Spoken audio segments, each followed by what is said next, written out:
Hello and welcome to Q&A Thursday. Fantastic to have you here. We have got a great session on today. So I'm really excited to bring to you the 5 ways to wellbeing. That's 5 ways to wellbeing. And I think it's really a relevant time for us to talk about this because it's getting towards the end of the year.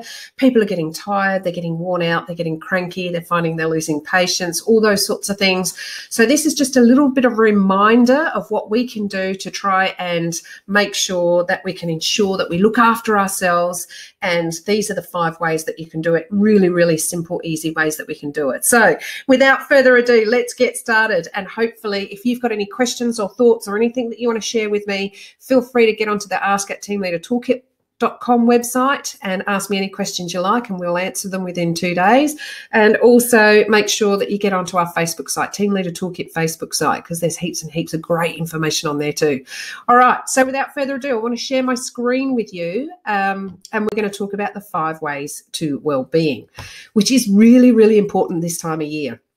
All right, so these are simple and really effective ways to improve not only your psychological but also your emotional well-being, which is really, really important at this time of year when we're, pulled from pillar to post, when we don't feel like we've got enough time in the day. Things are ramping up for peak seasons in a lot of businesses. So we need to have a healthy mind, and it's just as important having a healthy mind as it is to have a healthy body for your overall well-being. So we're going to talk about the 5 ways that you can keep that well-being, and really, really simple ways. So let's get started. All right, so the first one is to connect. So what do I mean by connect? This is all about building relationships with others. So it's all about relationships, and they're not just with your family members. They can include friends, neighbours, co-workers, school friends, if you happen to be doing some uni or whatever, or people that you meet in your local community. So developing close relationships and socialising with friends and family and all those sort of stuff is important for our good health and well-being. Broadening your social networks and finding a range of relationships with others is also really, really important for your well-being. Human beings are very social animals, okay? So our relationships with others contribute to us feeling really, really good about ourselves. So it's important that you socially connect with others where you can. So, it gives us those increased feelings of happiness, of security, a sense of belonging and self-worth. So when you create bonds with family and friends, it allows you to feel that level of security that we all are looking for. This is where you can share positive experiences, you get to support each other and get emotional support from each other. So it's really, really important that you don't become isolated. So how can you do this? So have a look at what you're doing currently.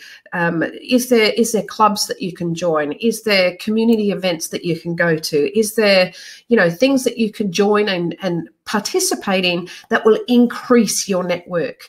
So make sure that you've got that connectivity with other human beings, and doesn't have to just be with family members. It could be with, friends, community people, all that sort of stuff. Really, really important. It's been a known fact, and it's been registered on a number of occasions, that people that feel isolated do suffer with a higher degree of depression. So we need to make sure that we don't want that, do we? So that connectiveness, really, really, really important. So that's number 1 out of 5 ways. What's another one? Being active. So we need to keep active because it releases all those endorphins, which increase our happiness. And I know there's not enough hours in the day sometimes, and I know we're really buggered at the end of the day and we don't want to do things, but it doesn't have to be going to the gym every day. You can go for a walk. You can jump on your bike. You can go for dance lessons. You can do some gardening. It's just that keeping yourself active. Whatever you enjoy doing, just keep yourself active doing it. These are really, really important, that we keep our bodies healthy as well as our minds. And it helps both ways. So this is all ages, all stages of life, making sure that your body is working well. That's what we need to make sure that we're doing. It isn't hard. It doesn't have to be costly. It can be really enjoyable because you're doing something you want to do. Do you like to swim? Go to the pool. Do you like to ride your bike? Just hop on it.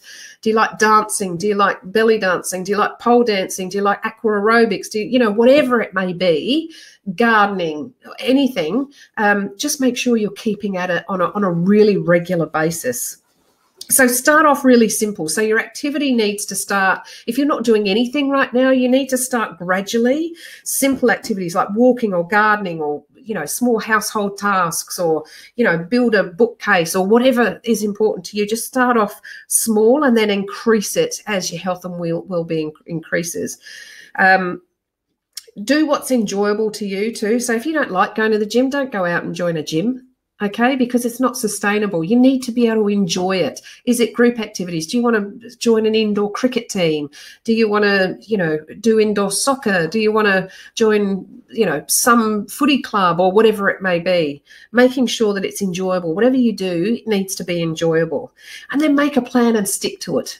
So if you're going to say, yep, I'm going to join that soccer team that I've always had my mind on, they have training twice a week and they play on the weekends, bang, you've got their plan. Everything's in place, and you not only are you increasing your connectiveness because you're getting to know all people on the team, but you're also keeping active, and that's really, really, really important.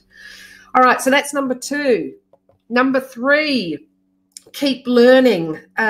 Learning new things is associated with higher levels of emotional and psychological well-being. So learning, you can try something new, whether it's starting a new language or picking up a musical instrument or something like that. It can be discovering an old interest. You might, as a child, used to play the piano, never played it for the last 20 years. Why don't you have a little crack, sign up for a course, photography, whatever it may be, whatever takes your interest, whatever things that you are, make you feel happy, fills your battery. Think of yourself as a battery pack, okay? And what you want to do is you want to fill that battery, because when we go to work every day and we've got issues happening every day and we've got people issues and everything, it drains our battery.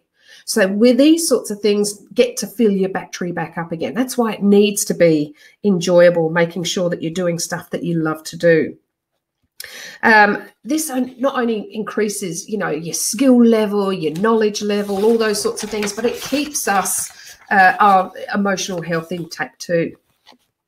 So it can be fun. It boosts your self-confidence because you put outside your comfort zone a little bit, but in a safe environment, so you feel good about it. It helps with your self-esteem. It helps you find a bit of meaning and purpose in life, and it helps you connect with others, like we mentioned before. So make sure that you keep learning whatever it is that you enjoy doing. Make sure that you look for courses on it or join a group on it, or even if it's start off small and join a couple of Facebook pages, and then you might find out what events are going on in your area that has that particular topic. Really, really important. So make sure you keep learning. Number 4, take notice. So these are the really simple things. It's about being aware and taking notice of how you're feeling and when you're feeling it.